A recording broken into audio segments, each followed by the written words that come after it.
Radio 3CR. We are still fired up, and we're still talking about revolution. Hello and welcome to the Doing Time Show. This is 3CR Community Radio, 855 AM on the dial, streaming live on www.3cr.org.au. This is Marisa and I'll be taking you through until 5 o'clock this evening. First up on the show, we have Brett Collins from Justice Action speaking about the broken New South Wales youth justice system, which sees highly disadvantaged children and youths locked away in under-resourced facilities. This sparked a recent riot highlighting systemic issues. And instead of just speaking about the violence that has happened and rooftop actions and young people stealing keys, we will be speaking to Brett about why the riot happened and look at other issues in regards to that. And also, I believe that Justice Action is going to be writing to the Minister as well. After Brett, we will speak to Chris Breen. Thousands have rallied nationally to say 6 years too long, bring the refugees on Manus Nauru here. Chris Breen is from the Refugee Action Collective, and we'll be speaking with him about refugees and asylum seekers and getting an update on him. On them and what's going on. After that, we'll be speaking with DT, First Nations warrior and campaigner to defend the trees near Ararat, Victoria. DT was interviewed last Monday, but we are going to be doing a follow-up interview because there is a red alert out. These trees are highly significant and an act of genocide. Protesters are camping out to save sacred Aboriginal trees and preparing to be evicted by Victorian police now that the federal government has given final approval for a controversial road project in Ararat, Victoria. A last-ditch attempt by the Wurrung traditional owners to protect Aboriginal land and sacred trees along the 12-kilometre stretch of the Western Highway was rejected last week as Federal Environment Minister Susan Lee ruled in favour of the road's $672 million duplication. So we'll be speaking with DT about that. He's actually at the blockade. And then after that, we're going to be speaking with Ravi. It's a pre-recorded interview prepared by Peter. Ravi is a poet and writer and asylum seeker, and there's going to be an event called Food for Thought that he's going to be talking about to highlight the plight of asylum seekers and refugees. Hello, Brett. Welcome to the program. Yes, Kelly Marisa. That sounds like a wonderful program. Wonderful. Well done. Well, yeah, there's a lot there. It's going to be pretty action-packed. Yeah, well done. Okay, there's always heaps happening around our area, isn't there? Absolutely, absolutely. Now, Brett, let's talk about what's been happening with the youth in New South Wales. We need to do something before somebody dies, don't we? Well, absolutely. Look, the outrageous thing is that if prisons are a mess, then juvenile justice would have to be the open sewer of it all. Yeah. They spend so much money; it's an amazing amount of money. Like every person in the juvenile justice institution right across Australia, it's not just New South Wales or Victoria, right across Australia, each one costs $530,000 a year. It's over $500,000 a year. Right? Yeah.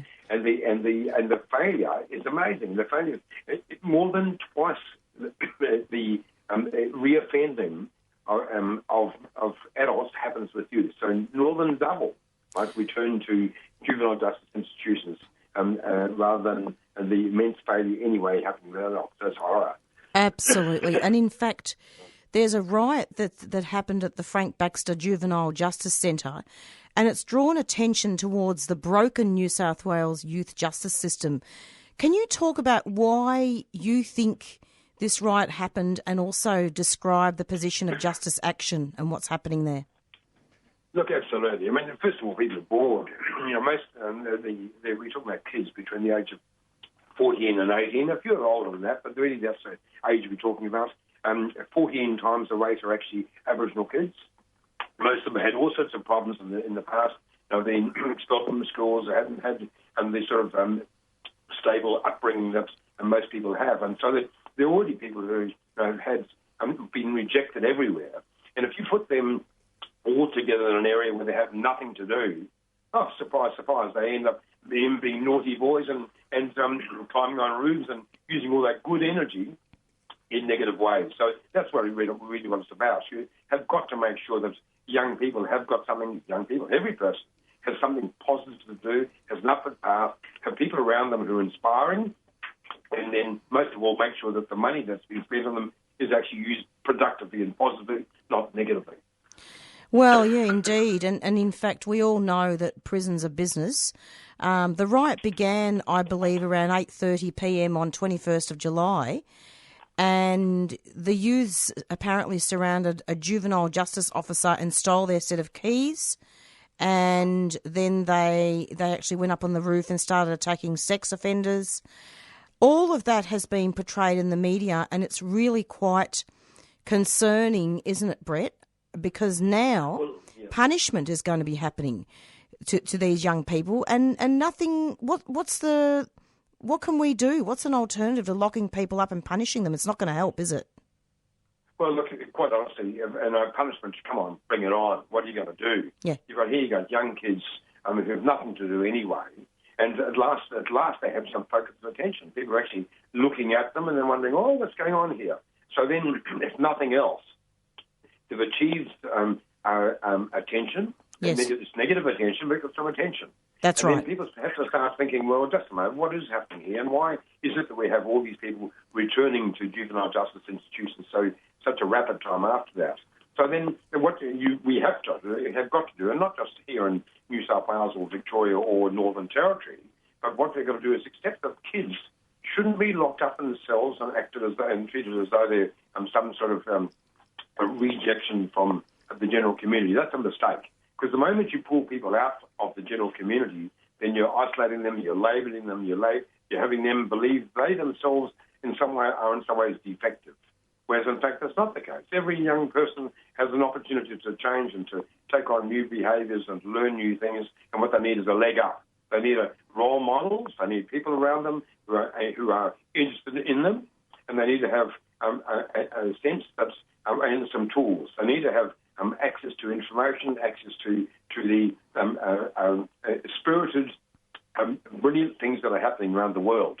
Now, the only way those things can happen is ensuring they have computers in their cells. They have access to information. They have it can interact with other people outside, not just their mates beside them who are also naughty boys and girls. And talking about girls too, don't forget. And what we're really talking about is ensuring that they become mainstream, they have mainstream support, and they have culturally appropriate ideas given to them on their digital devices. So, as we all know these days, kids have always got their mobile phone. They're always, they're digital natives. They're used to it. Yeah. And if you suddenly remove any form of communication from those kids, they're going to be bored. They're used to having been up on Facebook or used to being able to email people and receive information. And if you cut them out from having the normal interactions that other kids have, they're locked up. Not only you then give them no chance to expand and no chance to develop, and also learn the skills they need to learn to use those resources safely and legally. And that's the sort of positive support that they need and are entitled to. Absolutely. And in fact, the thing that's quite concerning, Brett, and perhaps you can comment on this, is that it's as I said before, it's very punitive inside. The centre is under investigation, has been for a couple of years.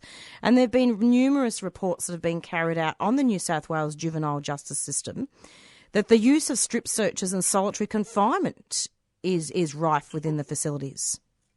Well, that's right. Look, they did a examination only a short time ago about people who are locked up in solitary confinement for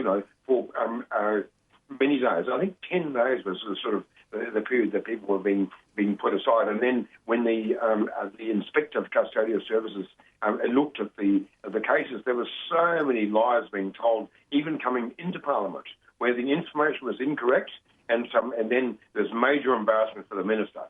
So the fact is, in New South Wales, it's been a mess for a long while. They've been acting very defensively. They've brought nothing fresh in, whilst they're spending an enormous amount of money. So there's really an industry around these kids who is more interested. The industry is more interested in actually keeping kids in getting the most amount of money they possibly can whilst doing nothing. So Absolutely. the obvious thing is, first of all, and to put computers into cells is basic. And we'll be talking to the minister. We have an appointment with the minister, Minister for Juvenile Justice, in the next few weeks. Tell us about that. We are now preparing information. Well, look, the man's quite a reasonable man. His name is Gareth Ward. Is he? Oh, he's actually, he's a blind man. He's a disabled man. He's become the new Minister for Disability as well as for Juvenile Justice.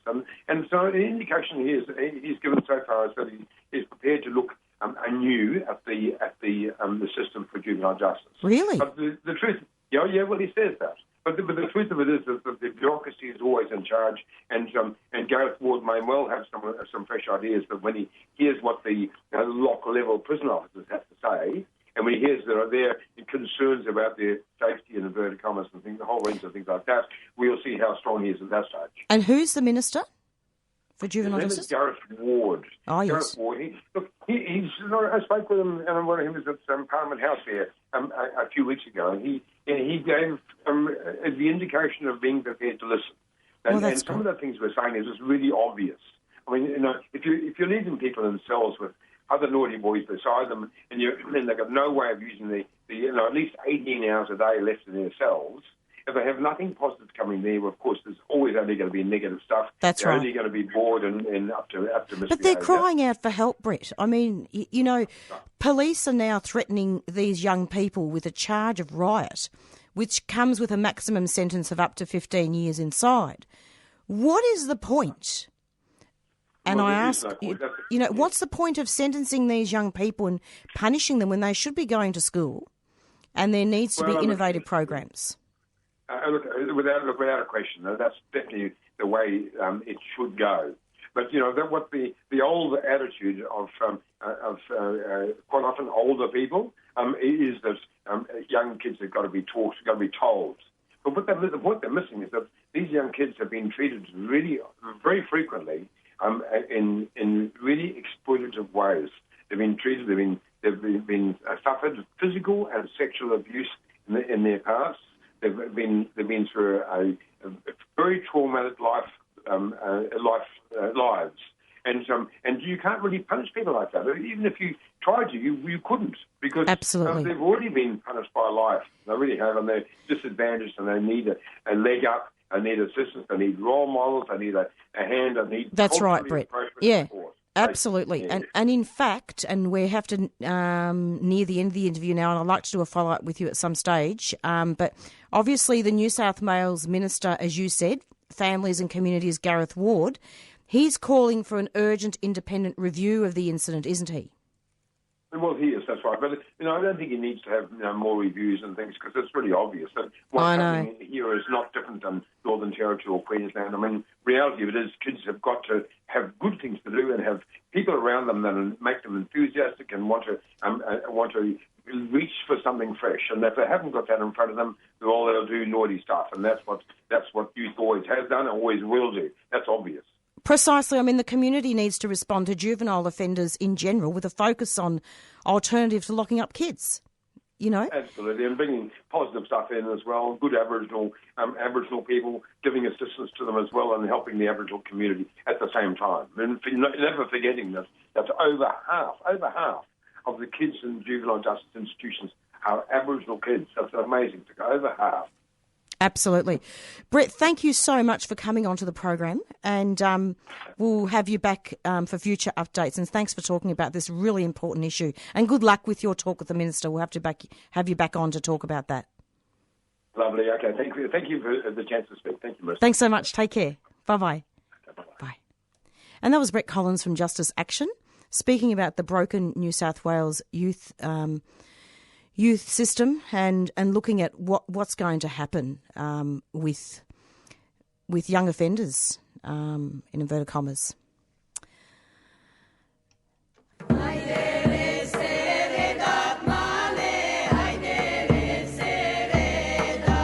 Three Songs for 3CR on August 3rd brings solos, duos, trios and 5 choirs to raise funds for Musique Sans Frontières. The Oratory, Abbotsford Convent, 7:30 p.m, Saturday, August 3rd. Tickets at the door or go to www.boite.com.au. The Boite is a 3CR supporter.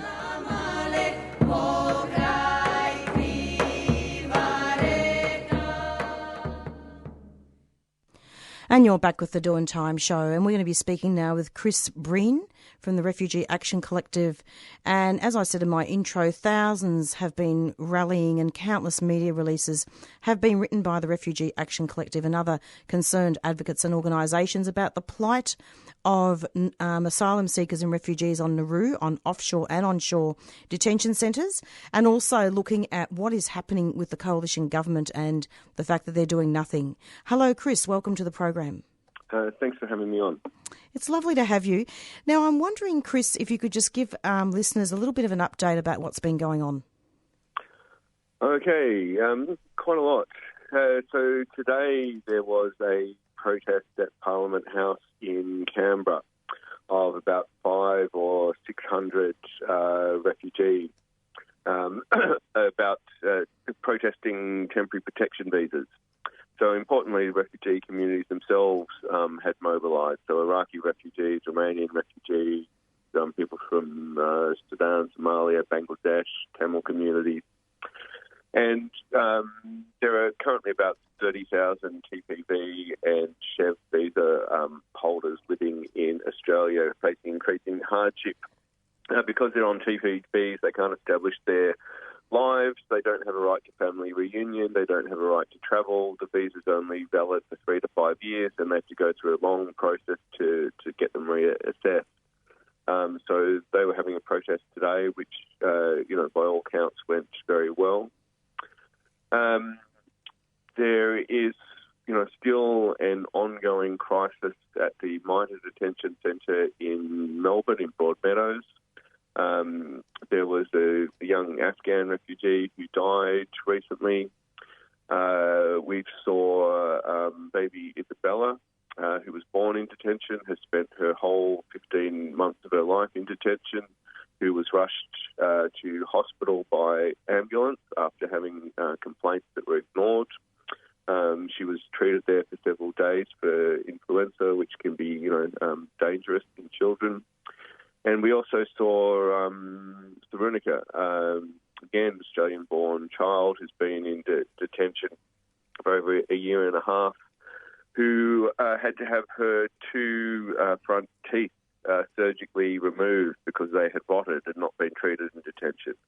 And, these horrors are, a daily part of refugee lives. RAC has a forum coming up about what's going on in Melbourne Detention Centre on Monday, August 5th at 6:30 p.m. at 535 Elizabeth Street. And that's before we, haven't even started talking about Manus Nauru. So it's, a lot going on. Absolutely. And indeed, there are a lot of health issues, a lot of duty of care, and quite a lot of barbaric conditions.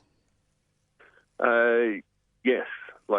Peter Dutton has lied. He said there are no children in detention. We know that there are 5 children in detention in Melbourne. I just talked about 2 of them who've been, sent to had to have hospital visits. There's another person I know who's been there for 2 years who only had a teacher for 1 hour a week. That was recently cut off.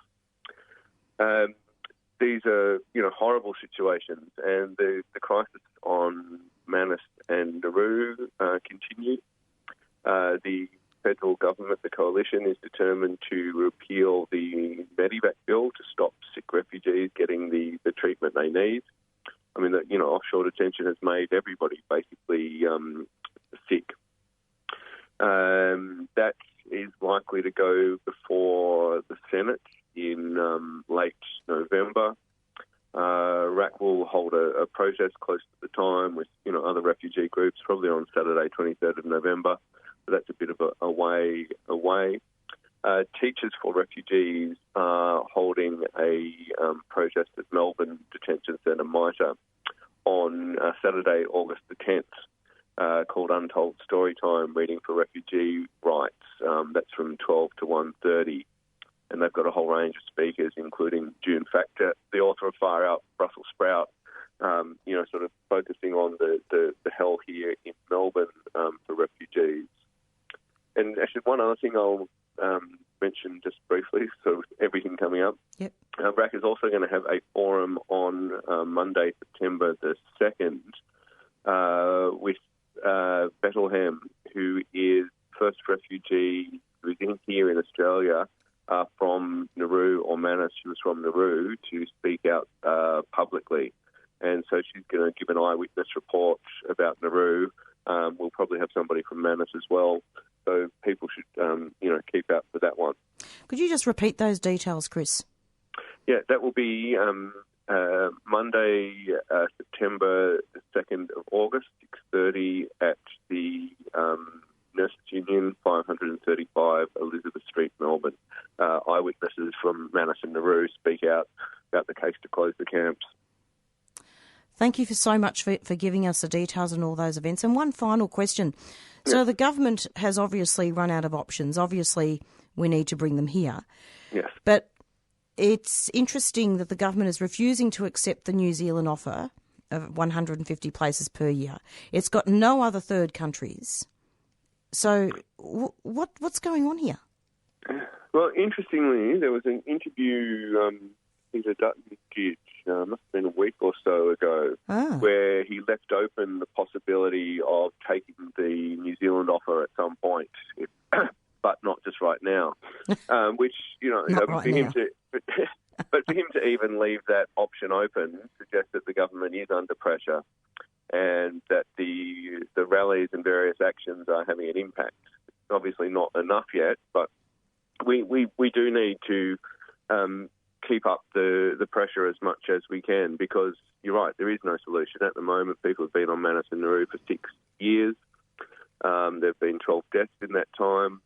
The US deal is exhausted, and Peter Dutton admits that. There's only, I think, there's about 580 people who've gone to the US. It won't be the 1,250. There's, 800 people who, are left behind. There's not a lot of people to take.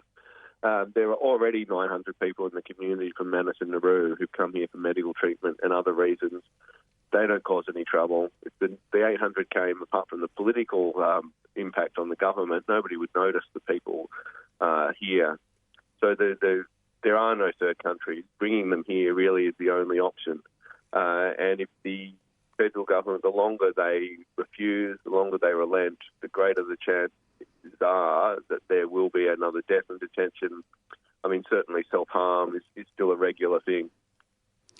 And indeed, and this is a direct quote from one of the latest media releases put out by the Refugee Action Collective, that since the re-election of the Federal Coalition Government in May, there have been over 100 serious self-harm and suicide attempts in PNG alone. Yeah, that's right. You have to, excuse me, I've got That's a bit okay. of a cold. That's okay. We've got... No, this is all, we don't have hold buttons here. It's not 3AW, so it's all nice and healthy and natural. That's right. I mean, there's another man, Mohammed, who's been who's on hunger strike now. It's getting close to 2 weeks in Mida. He's been there for 7 years. So there's self-harm, and on Manus, particularly severe on Manus after the election, because people did think that maybe some of them would get to go to New Zealand. That didn't happen, and it was devastating for people who've spent 6 years of their lives on hold. The cruelty is beyond words. There needs to be an end to this cruel chapter of Australia's history. Oh, it's the mind boggles, really, doesn't it, Chris? Look, thank you so much for coming onto the program. It's been great having you, and I'm hoping actually to have Lucy on this Monday, and she'll talk about the event at MITA. Teachers Action. Good on you. Okay. Thank you very much. Thank you. Hope your cold gets better. Thanks a lot. Okay, thanks. Bye-bye. And that was Chris Breen from the Refugee Action Collective speaking about the refugees and asylum seekers and giving some very important and pertinent updates on what's been going on.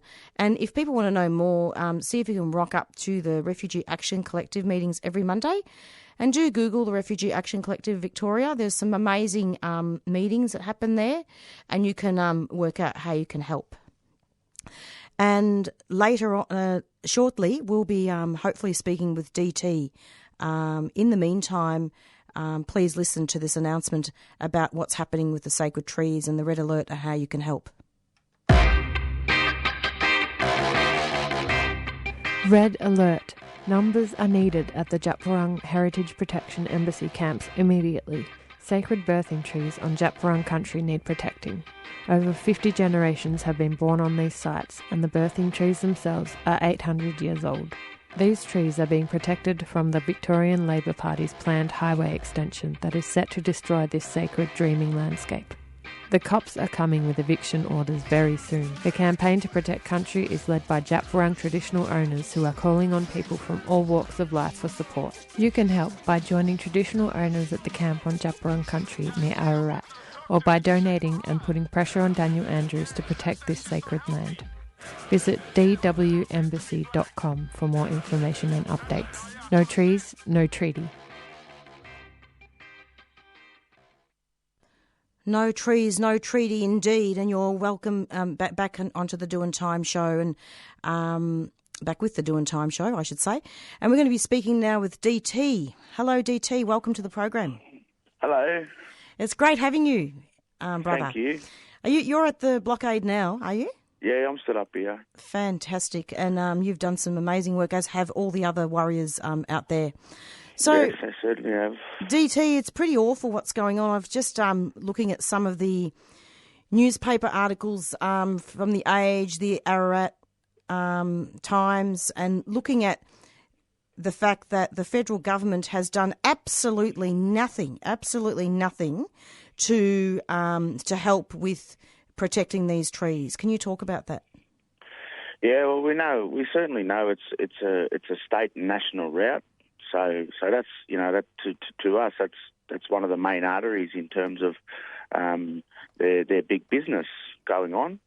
Why would they want to help us when they want to, in order to fix a national trade route? It's a major trade route that goes all the way up to South Australia from Melbourne. So they're conducting big business amongst all of their friends. And they continue that down to their contractors and the subcontractors and the contractors of this company is a Chinese-owned company, and they're a very, very unsafe company. Some of their workers haven't gone home to their families, and we're talking about safety. There's a lot of safety going on, and all safety issues, but it's also about the fact that the Environment Minister Susan Lee, she ruled in favour of the road's $672 million duplication. Yeah, it's an act of genocide. Can you talk about that? Yeah, it's a complete act of genocide, especially when you're trying to offer us a treaty, when you try to offer us agreement, an agreement of stopping the war, and that you actually acknowledge your basic history of what you've actually done. That's not happening. Sovereignty never ceded in this country. Even when we go into the court system, we ask for certificate of ownership and where's your authenticity and all those sorts of stuff. And no court in this country is able to ever determine our sovereignty. No court in this country. So, that's corruption in itself, and this is a process and a continuation of genocide. And now it's just become, in the form of things like destroying our children and destroying our futures and destroying our sacred places, which is a part of us. They've got a good education about how we are and who we're into our country. That's right. And so this is just a continuation, and they see this. They've taken the water, from all other mobs and all that. That's a vital part of who we are as well. Now the continuation of destroying our homelands, which lands that have placenta and blood and all that still in them. So our ancestors still in those lands. It's pretty ugly to read some of the papers. DT, I'm not sure whether you've seen how they're trying to justify getting rid of these trees when it's about women's business. And one of the things that I was reading the other day, like they were saying, The Age was saying, for example, that there were registered traditional owner groups, Matang apparently, and that had been consulted.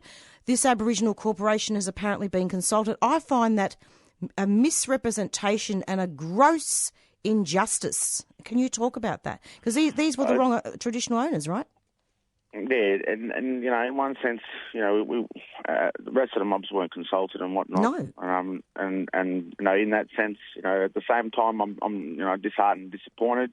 I just want to be able to clean this situation up because there's women and children that are relying on this country, and it really needs to be cleaned up and sorted out.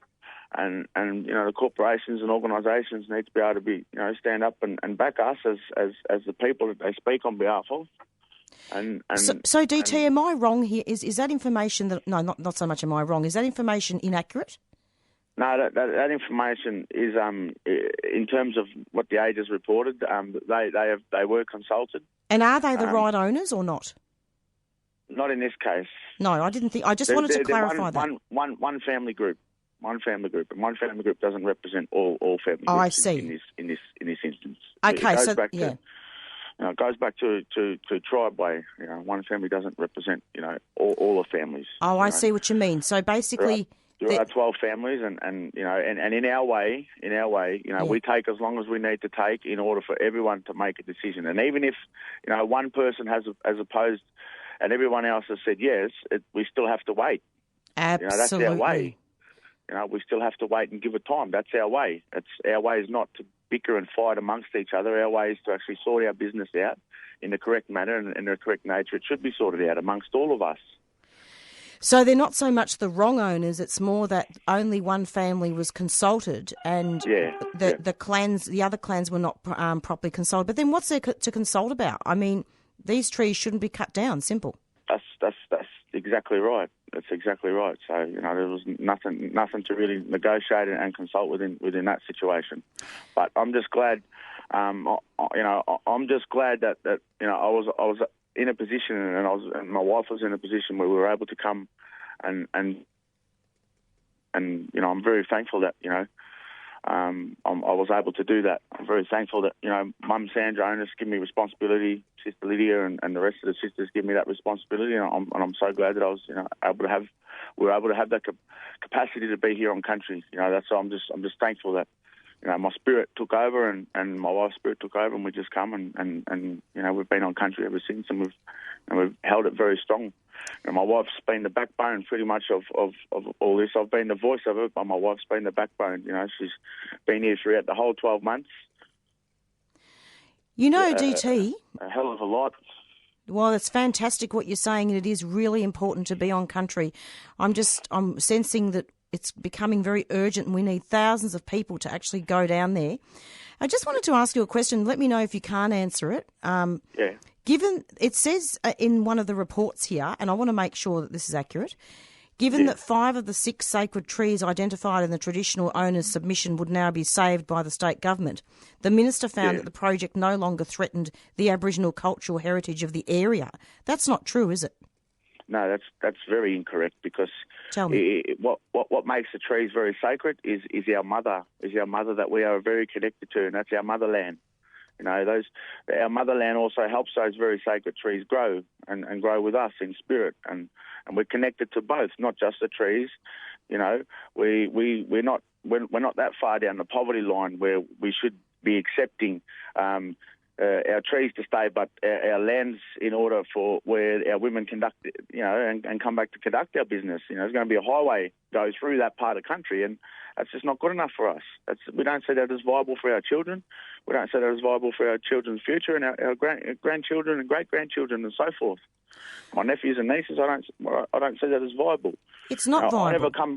I never come into this type of inheritance. I never come into this. So for me, I want to be able to leave a good inheritance for all the mob, not just for one family or one clan or whatever. I want all my mob. I'm for all my people, and I love my people. And I know the struggle. And I know how hard we've been hit. And I know that you know, a lot of the time that you know, government are really intent on, you know, divide and conquering our mob, but we just got to, you know, let our spirit take over, and we just got to go with our spirit and just stick by one another, because we're the ones who cop it after every decision's made about us. We're the ones who cop it and have to pick up the pieces for our kids and our families. Who, you know, my sister passed away just a couple of weeks ago. She took her own life. You know, condolences. And that pains me very, very much. She left two beautiful children, and in a place where, you know, she couldn't come back to country and be able to heal. You know. Yeah, and that's not fair. Not fair. It's not fair to my sisters, not fair to my nephews and nieces, not fair to our families, not fair to the tribe, to the clan. It's not fair to our people. You know, you hurt one, you hurt us all. Well, you know, that's true. It's not fair that this kind of stuff is happening, you know. And I was just watching a video earlier about, and I just shared it on my page about, you know, birthing them back on country, you know. It's just, you know, a conversation that, you know, I want to start having with, not me, but I want, you know, sisters and aunties and mum and all them to start having these conversations with the, you know, in that women's business stuff. You know, that's right. It's not my business, you know, but it's my business to hold country as a warrior and stand up to say, listen, you're going to attack our women and children in this manner. Well, you got to come for me and my people. You come for me and the rest of the warriors standing up. Exactly, and I mean, you know how it was saying that 5 of the 6 trees could be saved. Yeah. Like that'd be like saying, all right, well, you know what, we'll go into your backyard and, you know, into the backyard and get rid of some trees, but we'll leave some standing. Oh, well, it'd be like me going into Dan Andrews' house or one of the politicians' houses and saying, all right, I'm going to remove all five bedrooms and I'm going to leave you the lounge room. Would that be good enough? It's true. I mean, I'm not laughing at you. I'm laughing with you. Sometimes you've got the other one. You go crazy. Now, DT, the other thing is, and I really wanted to see if we can talk a little bit about the lawyer that's handling this at the moment. Yeah. Apparently, there's one final attempt to halt the project. Can you talk about that? Michael Kennedy is apparently representing. He's getting ready to launch paperwork tomorrow. So he's just finishing up the rest of that today. And then he'll launch that paperwork in here tomorrow. And then everybody will be able to see what's happening, and hopefully we get a better result this time. I hope so, and I hope he can get reviewed by a judge. If not, we're looking at other legal avenues and whatnot. But hopefully we can get something good out of this one. But in any case, the spirits of, you know, they've kept us here 13 months. Over 13 months, they've kept us, you know, very strong. They've kept this place here. They've kept the land safe. That's right. And they've bought many spirits, you know, and now, you know, it's I think it's time that, you know, they're going to start bringing the people home to country. Absolutely, DT. And I'll tell you something. Tell us about the red alert. I mean, how can people get there? Where is it? We're based on the Western Highway on your way to Ararat or on your way to South Australia on the Western Highway, just outside of Ararat on opposite Wurrung Road. We have 3 camps available. There's a women's camp where only women stay down there, and women and children. There's a middle camp, which is one of the camps that is unprotected in terms of safety of one of our very important placenta directions trees, which is a fiddleback. The name is an actual fiddleback tree, and it's 300 years old, and so it's unprotected at this point in time in terms of the heritage. And so, and then we've got Top Camp, which is the embassy camp, which is along the highway. Okay. DT, thank you so much for coming onto the program. And any people that want to get down there, Google Sacred Trees or speak to DT on Facebook. dwembassy.com. Oh, beautiful. Just one final message. So all those ones that are struggling, all those ones who don't know their place, all those ones who you know, find themselves lost in that society out there, you know, I welcome you mob to come up here on our country, and I welcome you to come and stand with us, and hopefully we can teach you some things in terms of culture, in terms of how to stand up, a sovereign way, and then hopefully one day you can go back to your mob country and conduct the same business, and hopefully, things work out for us people. Absolutely. So anyone who feel the need or feel your spirit need to come up here, please, allow your spirit to guide you up here. Lay your spirit to guide you up there and put your bodies on the line to push back the cops and the workers. Yeah. Thanks so much, DT. Thanks a lot. No Take worries. care. Thank you, my sister. Take care now. Bye-bye. Take care. Bye-bye. And that was DT. And DT is a campaigner, one of the campaigners and warriors from the Wurrung Embassy. And we were talking about the sacred trees and how we can save them. Next up and last but not least is an interview prepared by Peter, pre-record, and it's about Ravi, an asylum seeker who's putting on an event made by Food for Thought. I will play this interview until the end. I may not be able to play the black fella, white fella song.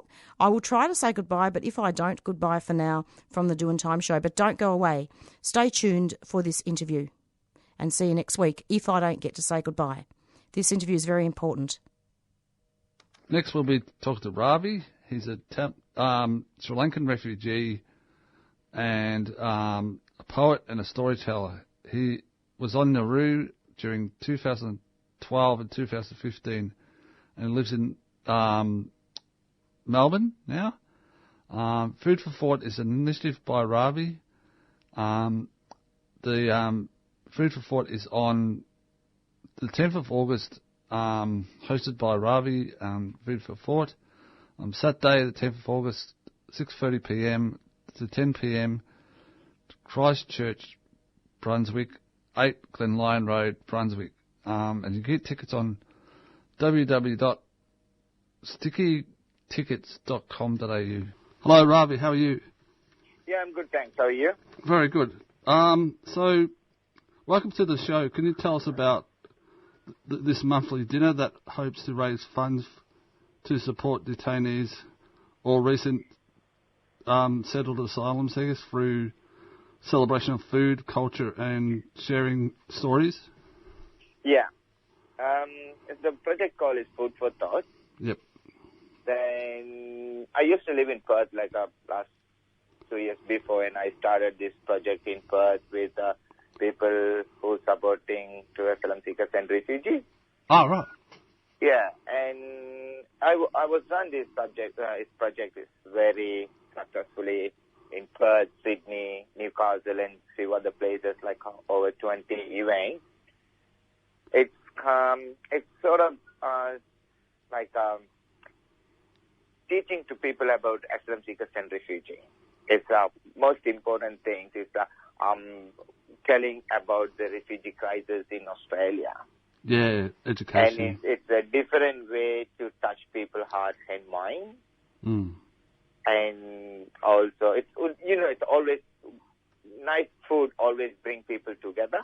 I found out that while I went to the first visit to Perth, the first day of Perth, I realized that, and then straight away clicked on my mind. I can do that, like this star together to people who not my peers, and especially onshore and offshore.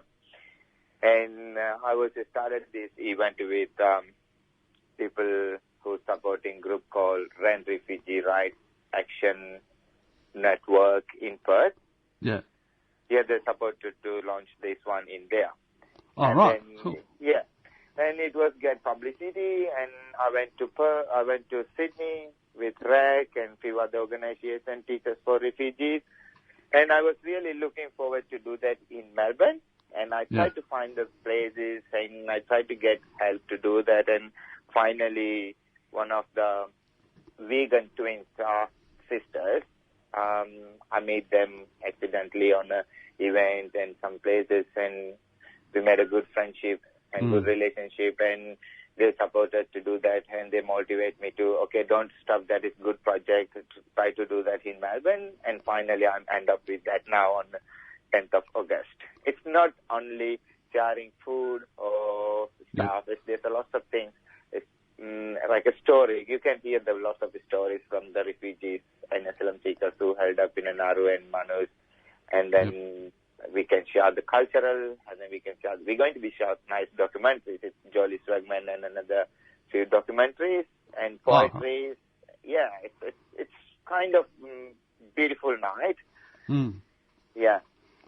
So I believe that this is also a social enterprise that supports refugees. Yeah, it's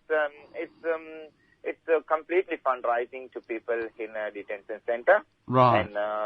And also people living in a community. It's especially to people in Nauru and Manus and onshore and offshore to send people top-ups and gifts and some things what they want to really they need it.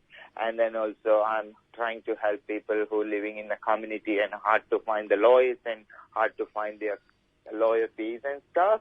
Yeah. So, and also the people who are living in the community at the moment, there's some few are not working, who are sick, and then I'm trying to help them too with what I can get, as much as I can do that, you know. Yeah. So it's short up completely this fundraising for the people in detention inside and outside, and then people in living in a community. Yeah. So it's only been hosted in Perth? Sorry? It's only happened once in Perth? No. I used to do this one in Perth. There's still people are running in Perth, and I started in Perth and I did it in Sydney. You've done it in Sydney? In twice in Sydney and Newcastle. I did 3 times in Newcastle and once in Bateman Bay in South Coast. Oh, right, cool. Yeah. So did you do one in Melbourne before, or? No, this is the first time I'm going to do that in Melbourne. Yeah. So I'm really looking forward to support from this community to come and join with me to enjoy the food and enjoy the words from the hell, you know. I'm especially calling from human dumping ground. It's Manus and Nauru. Yeah, and Australia. Yeah, basically. and Australia, yeah. Yeah. So, please join. You're from Sri Lanka, aren't you? Yeah. It's completely. It's about my cultural meals, you know, like the Sri Lankan food. Oh, and, wow. Be nice. Yeah, Sri Lankan food, and I'm pretty sure I learned this all the cooking from my mom, so there's any complaint still. I haven't got any complaint about the food. Yeah, it should be it should be beautiful food, and then beautiful. I can share with my beautiful people. So I'm just asking to people come and join with me on 10th of August. Yes. In Glen Lines Road in Anglican Church. There's the tickets available in online. You can check on the Food for Thought page. Yeah, and I'm really keen to see the people there. So there's a vegetarian food? Yeah. Oh, cool. So there's 2 short documentaries, isn't there? Yeah. And, plant-based meal. Yeah, plant-based meal and 2 documentaries. And some artwork as well, it says. Yeah, some artworks too, yeah. And you, you're just doing poetry or more people? There's more people going to be talking, the people who already got experience from Nauru. Yeah. And then people living in a community. Right. Yeah. Can you tell us about how to book and how much it is? It's wages people pay $30 and non-wages $25, and then kids for $15. Yeah. So refugees can always welcome free. Yep. That's this event for them. Refugees and asylum seekers, they can come always. They get free, and also they can meet nice people, the real Australians. So yeah, their time with them. So yeah. So there's no music or? Yeah. Oh, is there music or just more poetry? Not music. So I'm looking forward to do some music too, but we'll see. So there's a nice environment. So we got some instruments, so people can play if they want. And cool. Yeah. Yeah. So please support this good cause. For those who've been subjected to immigration detention regime for a night of great food, fantastic company and memorial storytelling. Thanks a lot, Ravi. It's good to hear from you. Thank you very much, Peter. Thanks for giving this opportunity to 3CR, and then looking forward to you all there. Yeah, thank you. Have a good one. You too. Thank you. See ya. Bye. And that was Ravi, who organised this event. Please come. There's limited seats, pre-booking preferred, limited tickets at the door. Wheelchair accessible. Soft drinks available for purchase, BYO alcohol. Tickets are wage $30, unwaged $25, and children or unemployed 16. But kids for free. Go to www.stickytickets.com.au/90067. So this is the event's called Food for Thought. Saturday, the 10th of August, 6:30 p.m. to 10, Christchurch, Brunswick, 8 Glen Lyon Road, Victoria. Thanks, guys. Make sure you're there. And you're back with the Doing Time show, and basically it's just about nearly the end of our show. Thanks to Peter for preparing that pre-record, and thank you to DT and Brett Collins, and also Chris Breen from the Refugee Action Collective for speaking today on our show. Just before we go, we've got a couple of minutes left and I actually am able to say goodbye and play the Black Fella, White Fella song. Just wanted to draw the attention of listeners to the Green Left Weekly. There was an article recently in there entitled Pressure to Reform Drunkenness Law, Bills Before Coronial Inquest. And this is for Auntie Tanya Day, who died in custody. And Tanya Day's inquest will be the first to consider the role of systemic racism that plays in an Aboriginal person's death in custody.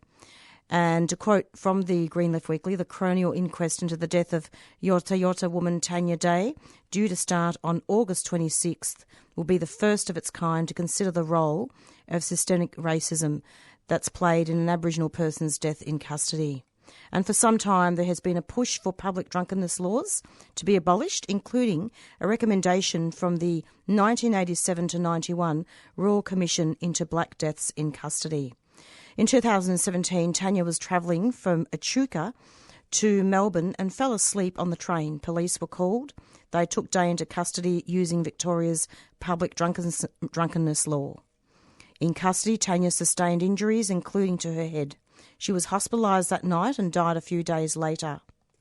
Victorians can be charged for being drunk or drunken disorderly in public spaces under sections 13 to 15 of the Summary Offences Act 1966. As the Royal Commission into Black Deaths in Custody heard and concluded years ago, public drunkenness laws have led to numerous Aboriginal deaths in custody. They are used to systematically discriminate, prosecute and incarcerate Aboriginal people. Gundai and Gundamara woman Mariki Onus told Community Radio 3CR in March that the law was being unfairly applied to over-police Aboriginal people. It is symptomatic of wider systemic abuses against First Nations people in Australia and around the world, she said. Tanya's family has launched a petition calling for the decriminalisation of public drunkenness and for a health and community response to public drunkenness. Non-custodial solutions that emphasise appropriate monitoring and care for the individual are being proposed. This could include sober-up shelters, liaising with the Aboriginal Community Justice Panel and assisting the person home to the care of friends and family.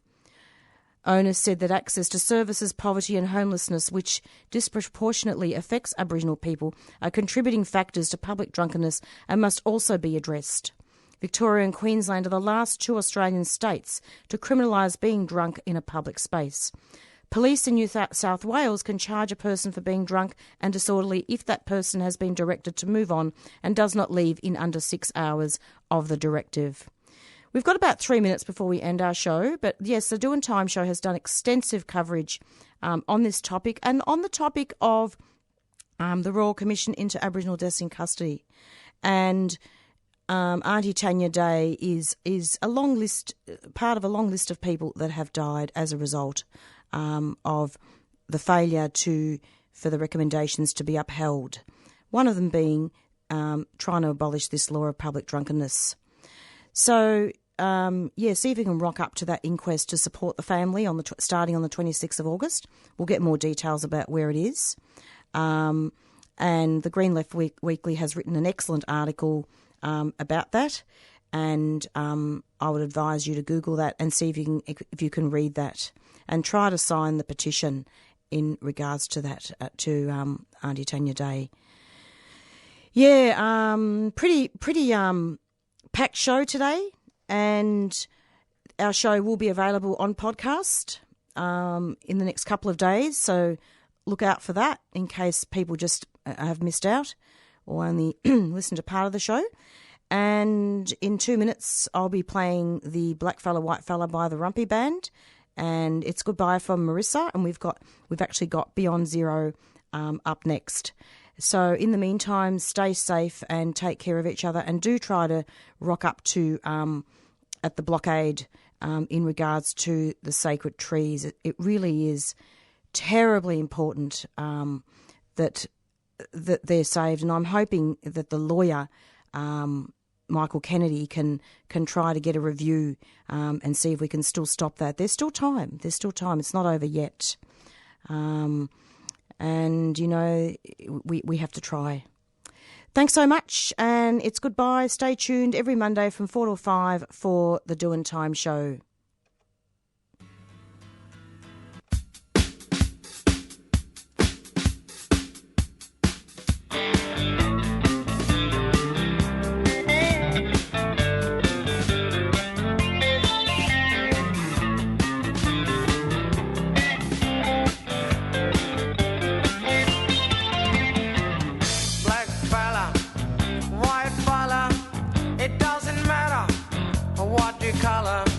As long as you are true fella, as long as you are real fella.